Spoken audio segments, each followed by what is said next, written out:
Lamentations chapter 5, English Standard Version. Remember, O Lord, what has befallen us.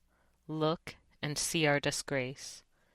Our inheritance has been turned over to strangers, our homes to foreigners. We have become orphans, fatherless. Our mothers are like widows.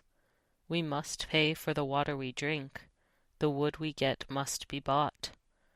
Our pursuers are at our necks. We are weary. We are given no rest. We have given the hand to Egypt and to Assyria to get bread enough. Our fathers sinned and are no more, and we bear their iniquities. Slaves rule over us. There is none to deliver us from their hand. We get our bread at the peril of our lives, because of the sword in the wilderness. Our skin is hot as an oven with the burning heat of famine. Women are raped in Zion, young women in the towns of Judah. Princes are hung up by their hands. No respect is shown to the elders. Young men are compelled to grind at the mill, and boys stagger under loads of wood.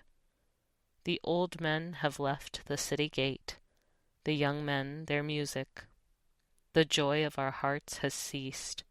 Our dancing has been turned to mourning. The crown has fallen from our head. Woe to us, for we have sinned. For this our heart has become sick. For these things our eyes have grown dim.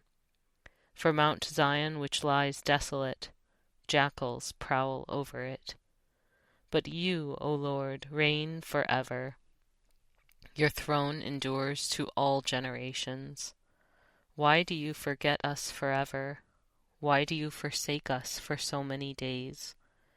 Restore us to yourself, O Lord, that we may be restored.